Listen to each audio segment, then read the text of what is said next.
I'm Carl Whitcomb, and I want to share with you some information about practical ways to force root systems of trees and shrubs to branch. It also applies to other plants, but the herbaceous plants tend to have a more fibrous root system anyway, whereas trees and shrubs often need some assistance in developing a good fibrous root system. Watch any seed germinate from any species, from anywhere on the planet, and it always sends down a primary or taproot first. That is to secure the new plant in place, anchor it, and access water and nutrients to support the growth of the top when it occurs, which always follows behind. There are 4 ways, practical ways, to stimulate root branching. The old one, by the conventional nurseries, field growers of trees and shrubs, has been to undercut or root prune. Well, if you root prune and you cut roots that are anywhere from lead pencil size up to the size of your thumb, new roots are produced only at the face of the cut. In this case, this Abelia plant was undercut with a cutter about 6 inches deep. You can see that it had produced some sinker roots as well as a very fibrous root system. But the new roots that grow from this cut face here will only occur at that face. It will not branch back further down the stem because this tissue is now too old and mature. The stimulation of root branching has to occur at a very young age, preferably days or weeks old at the most.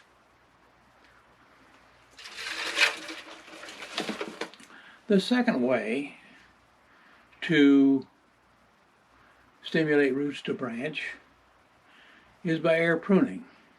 I've been doing that for years. I started out using milk cartons, that quart milk cartons that are 12 inches deep. Kept cutting them down to where 4 inches was the optimum depth. We would set those in a box with a wire bottom, set those in here, fill it with mix, plant our seeds in those. But the problem with the milk cartons is all the roots grow down. The primary root, that first root, is dominant down.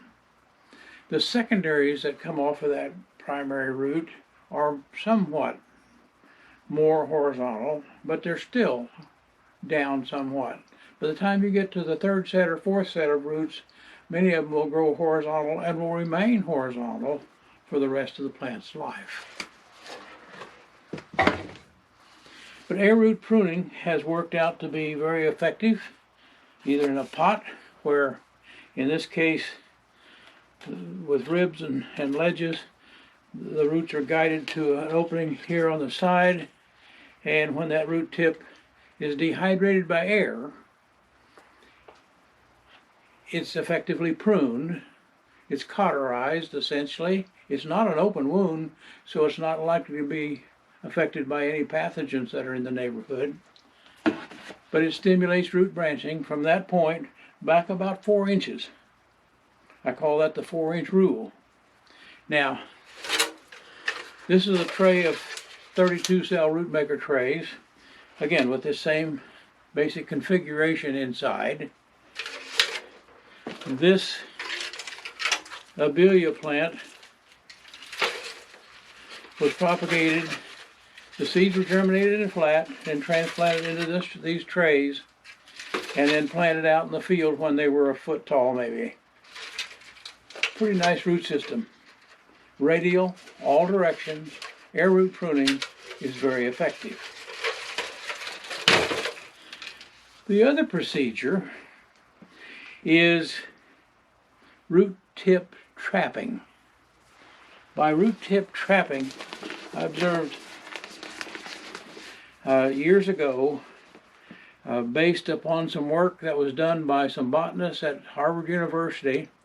They published a paper in 1966 describing how a root could go out, contact the surface, and then glance.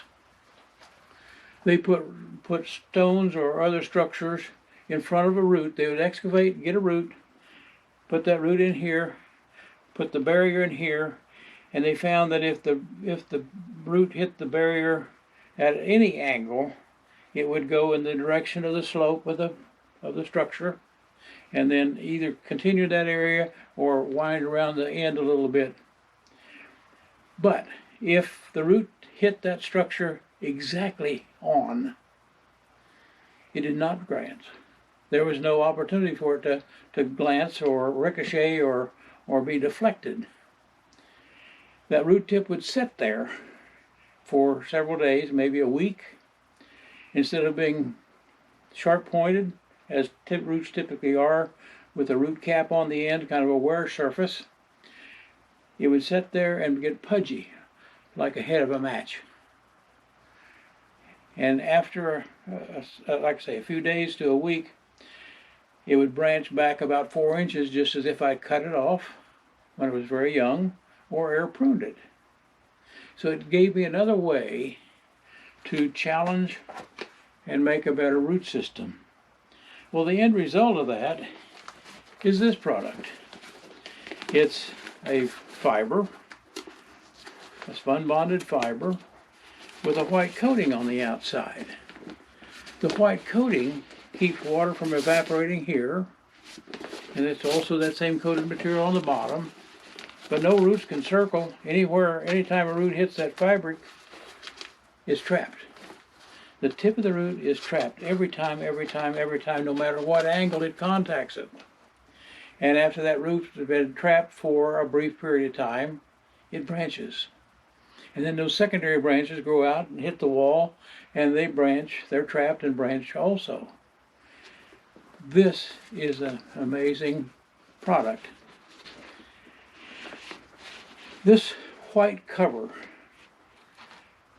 actually prevents drainage from going anywhere but around this bottom. So drainage is slow to exit.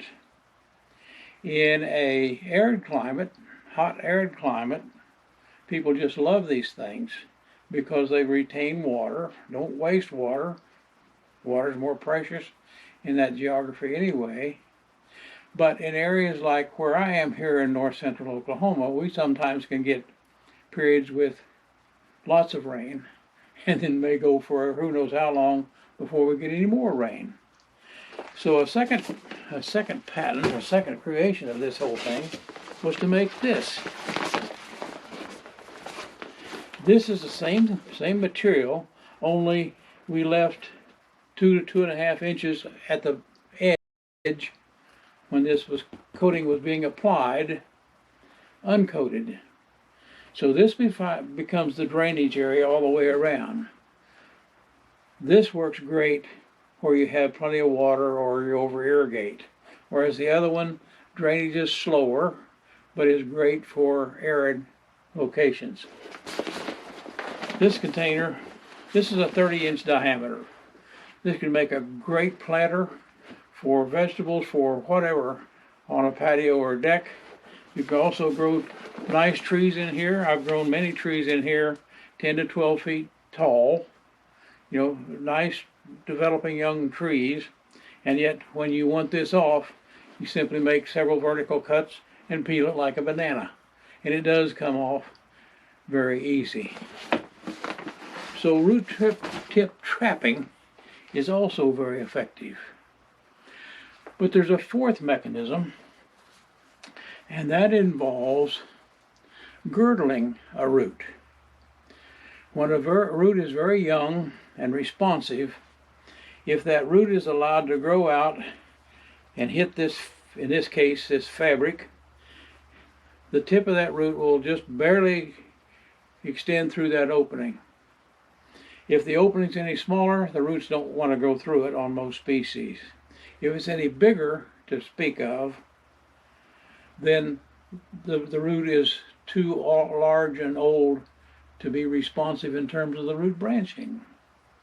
This opening is exactly 5/64 of an inch every time through this interlocking knitted fabric. This too took a while to figure out, but these are available for use in the ground. You would fill this in various sizes with soil, Mother Nature's earth, place it in the ground with drip irrigation and grow the plant up to the size you want it. And then when you go to harvest, just forks of a forklift underneath or a spade, and the roots break right at the face of this fabric because they've been girdled at that very young, responsive age. So with those 4 procedures, having simply a coarse root system with a few fibrous roots should be a thing of the past.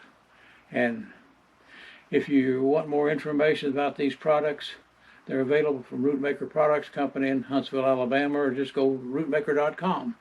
You'll find lots of information.